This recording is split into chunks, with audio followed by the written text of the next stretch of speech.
Ladies and gentlemen, welcome back to another World of Warcraft video. As always, your host Papatello bringing you coverage and news and all that good stuff from above. Much love to you.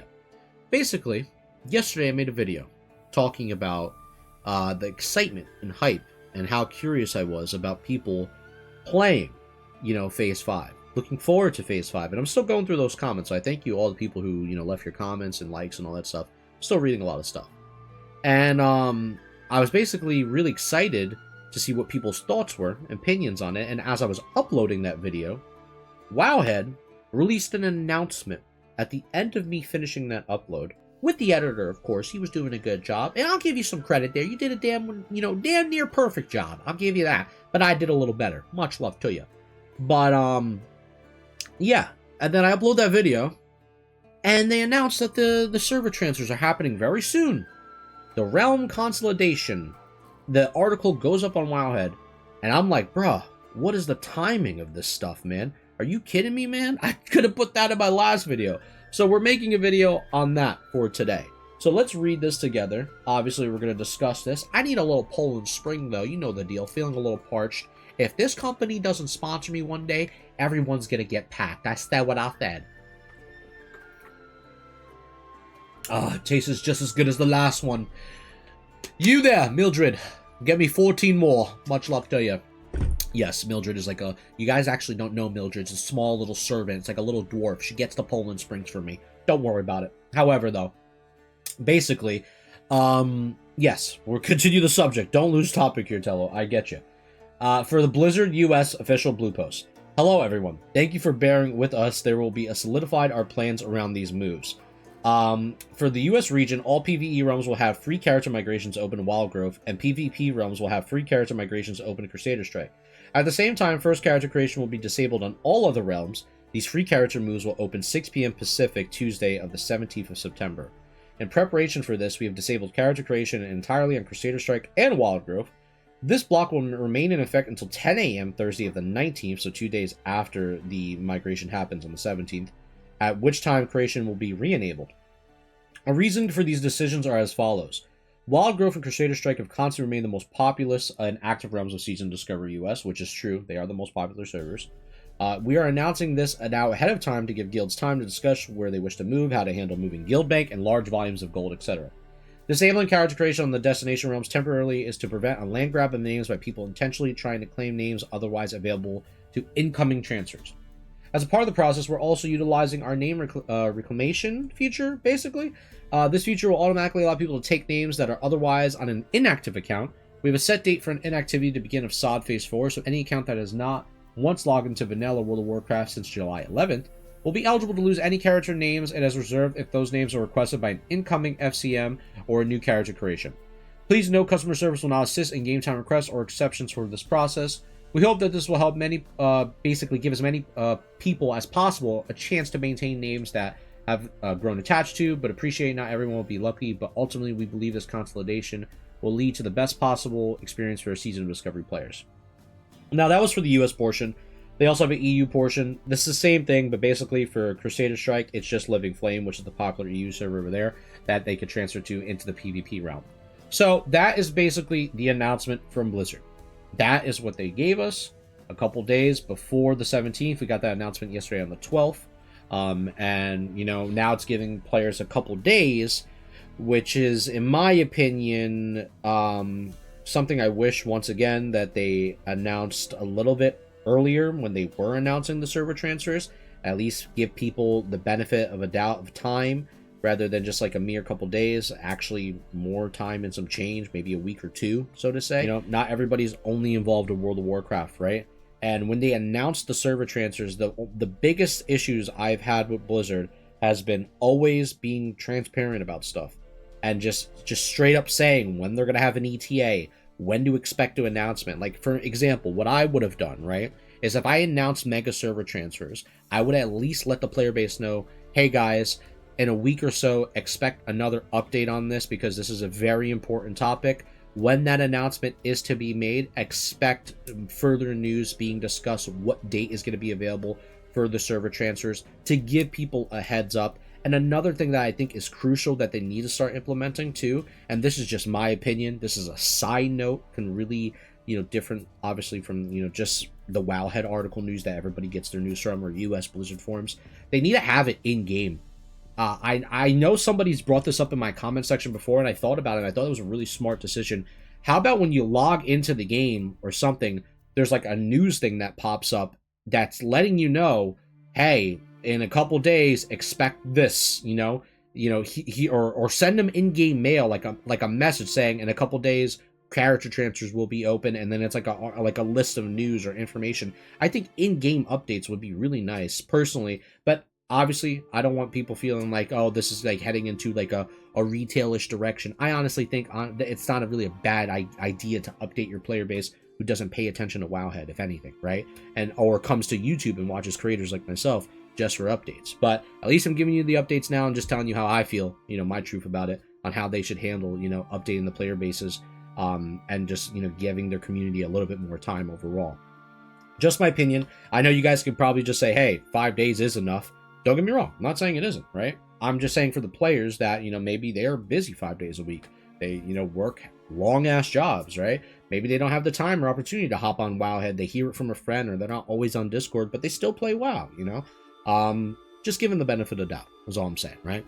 But besides that point, I'm really excited for this, as far as, the transfers happening. As a player myself, I can't wait to, go to Crusader Strike if I am able to, which I'm actually going to conversate on that a little bit, because I made a post on Twitter basically hitting up the Classic Dev team, they're at as well, Classic Devs, and I hit up Agron as well just to see if I get a response. But sometimes you don't get a response. It is what it is. It happens, right?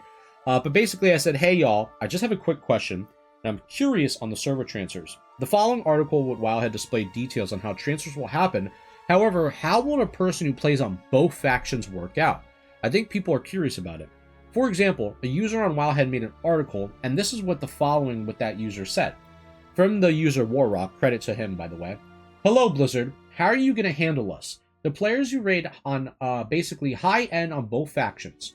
Both guilds want to be on the same PvP server. I play Horde and Alliance on the same account, and he's a raid leader.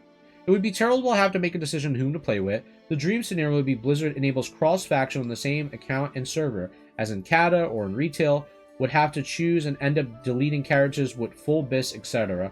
Hope basically for a response regarding this, and a right one, thanks in advance. And to be honest with you, I understand where this player is coming from. Because on the Horde, on Crusader Strike, on basically, that's where I have my Warlock, my Undead Warlock. I have an opportunity to play the character. I just, obviously would, playing my Paladin and, getting all the gear and getting everything bissed out for him. And then obviously with retail, I've been quite busy, right? So there really wasn't a lot of opportunity to level up my Undead Warlock. But I loved playing the Undead Warlock. I thought he was badass. But I have it there on Crusader Strike Horde. And I never leveled him up completely. There I go stuttering again, unbelievable. But I haven't got him up to basically the requirements of Phase 4, so to say. I just didn't have the time, didn't have the chance. But what I'm getting at is this: if I'm going to transfer over my Paladin to Crusader Strike US, how is that going to work out? Am I able to, or am I stuck on Living Flame? Because if I'm stuck on Living Flame and everyone leaves Living Flame, I'm on a dead server. It's over. Like, I'm packed, so to say. So, basically what I was trying to say, I had to make a quick little transition there, but I'm concerned with, the limitations with, PvP servers, going from one PvP server to another PvP server, and I feel like that might be an issue, and I know a lot of other players have some concerns. I've seen even on the forum posts that they are a little worried about this as well. Even one person has the same exact setup as I do with a Warlock Paladin situation, both when it coming to Crusader Strike Horde and Crusader Strike US. And obviously I'm going to be coming from Living Flame trying to go over there.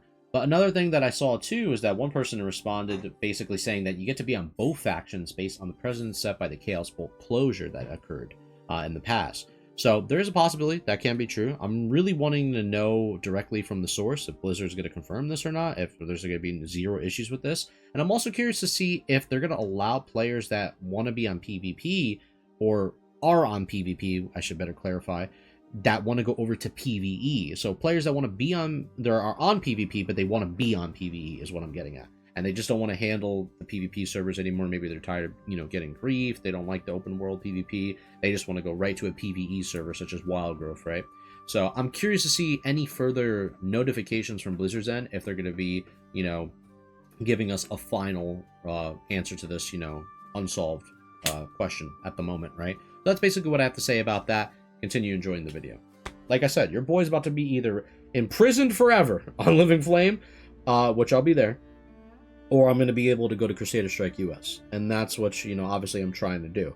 Because it's going to be real fun, and, you know, just having the opportunity to, you know, just play with a bunch of people I never had the chance to play with before.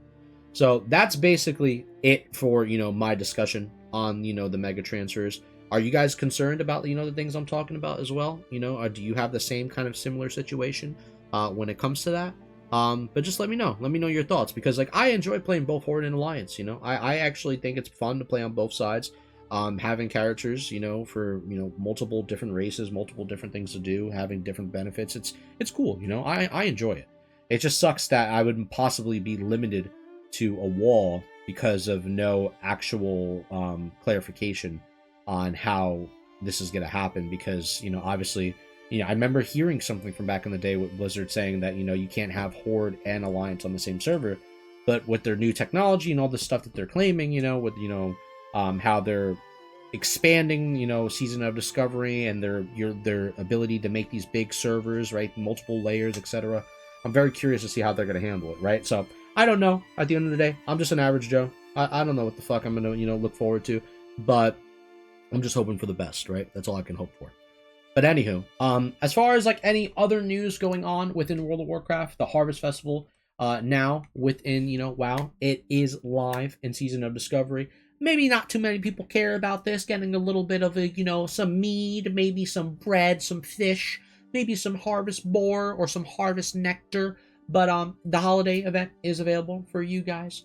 So yes, you know, basically it's, you know, a little thing you could do by doing the quest lines for honoring the hero on both Alliance and Horde, and then you'll get the bounty harvest in your mail to conjure the food, right? But that's basically all that is going on in Season of Discovery at the moment, until further notice. But that's all I have to talk about and let you guys know for today. So, much love to you. Hope you guys enjoyed the video and enjoyed the content. I do think I want to work on the next video, probably talking about Paladin stuff when it comes to either Season of Discovery, or possibly talk some stuff on the War Within. So, we'll see what happens, where we go from there. But I'll just leave it at that. Anywho, much love. Keep on keeping on. Shine on. All that good stuff. And I'll catch y'all in the next one.